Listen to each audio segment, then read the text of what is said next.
Olha, apesar da vacinação contra o coronavírus já ter sido autorizada em alguns países, ainda não há nenhum pedido de uso emergencial dos imunizantes aqui no Brasil. Para falar mais sobre isso, nos atende gentilmente o gerente-geral de medicamentos da Anvisa, Agência Nacional de Vigilância Sanitária, Gustavo Mendes. Seu Gustavo, como é que vai? Mais uma vez, muito obrigado por estar aqui conosco e esclarecer o nosso público.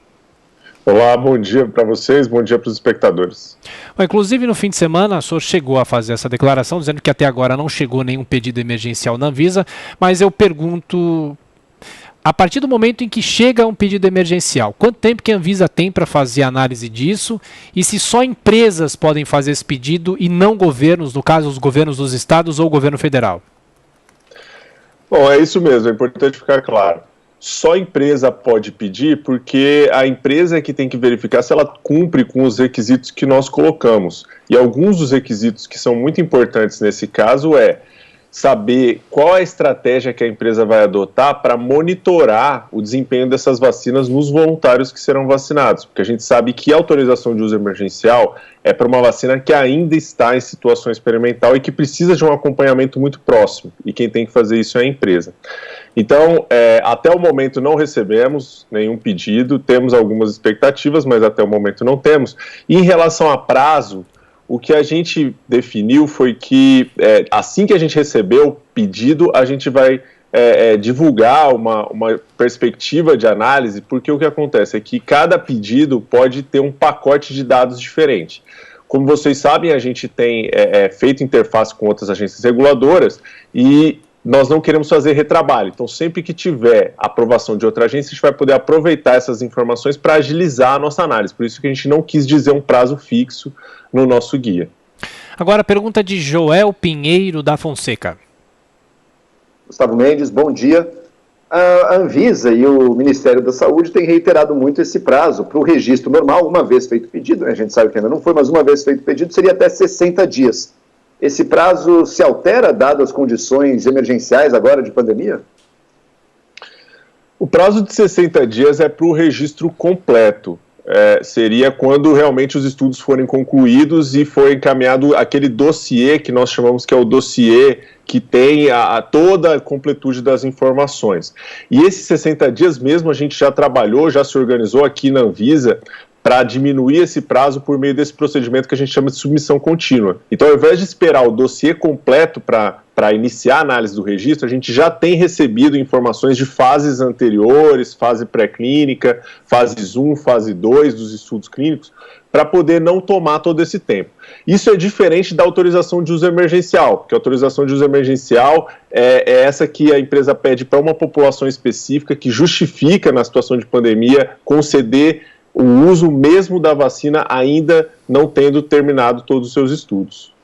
E Gustavo, como você analisa algumas declarações que têm sido dadas ultimamente, recentemente, como por exemplo, que o Brasil não terá vacina para todos, inclusive durante o ano que vem, que 2021 deve ser ainda um ano bastante complicado devido ao coronavírus? O que você fala para quem nos acompanha sobre isso? Pois é, essa é uma situação que tem gerado muita angústia para a gente, né? E a gente sabia que no cenário global de distribuição de doses de vacina poderia ter essa diferença no fornecimento de vacinas para os diferentes países.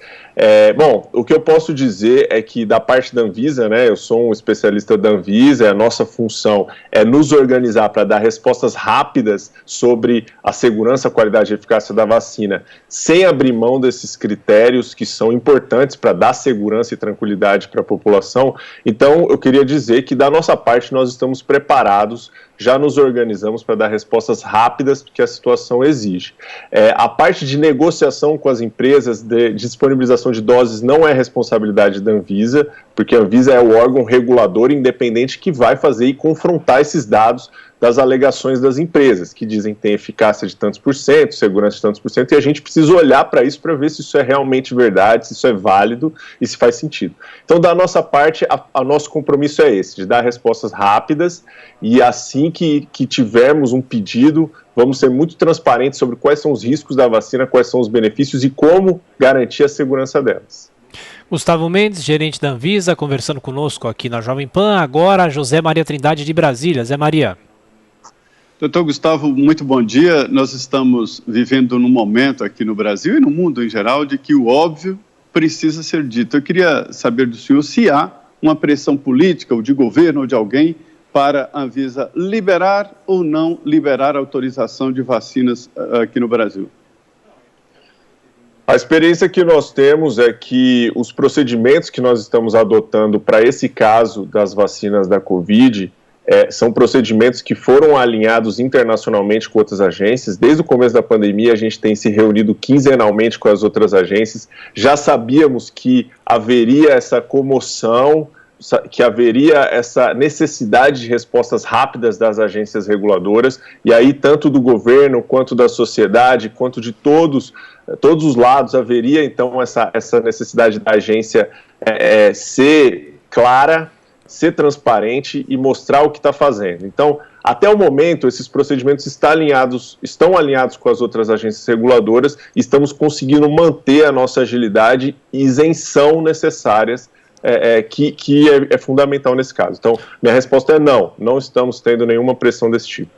Então, Gustavo, uma última questão, aliás, uma dúvida que surgiu entre a gente na semana passada, porque o ministro da Saúde, Eduardo Pazuello, nos concedeu uma entrevista na quinta-feira e na quarta noite ele informou que teve uma reunião com entidades privadas, hospitais privados, planos de saúde, para uma possibilidade da área privada também comprar a vacina contra o coronavírus. Isso passa pela Anvisa ou a Anvisa apenas aprova a vacina? E se o governo federal, o Ministério da Saúde, entender que a área privada também pode fazer compra da vacina, aí é uma negociação do governo com esses setores. Ou isso passa pela Anvisa também? Acho que é importante esclarecer esse fato. Bom, a Anvisa vai conceder, no caso de autorização de uso emergencial, a gente vai deixar muito claro quem é a população que vai poder ser vacinada, foi em que a gente avaliou, então, o risco-benefício, e a autorização de uso emergencial é voltada inicialmente para programas de governo.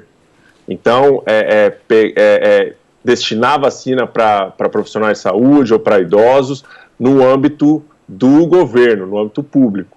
O registro, ao contrário, o registro é quando a gente já tem todos os dados e aí a destinação poderia ser comercial. E na bula a gente diria, então, qual é a população-alvo que pode ser vacinada, que teria benefício, que teria risco. Então, a gente entende no momento que o registro é que daria essa prerrogativa do uso comercial da vacina, que é o que é previsto em lei. Okay. A autorização de uso emergencial, então, seria mais voltada para os programas públicos. Perfeito. Gustavo Mendes, que é gerente geral de medicamentos da Anvisa, mais uma vez, obrigado pelos esclarecimentos e boa semana. Até a próxima. Uma boa semana, obrigado.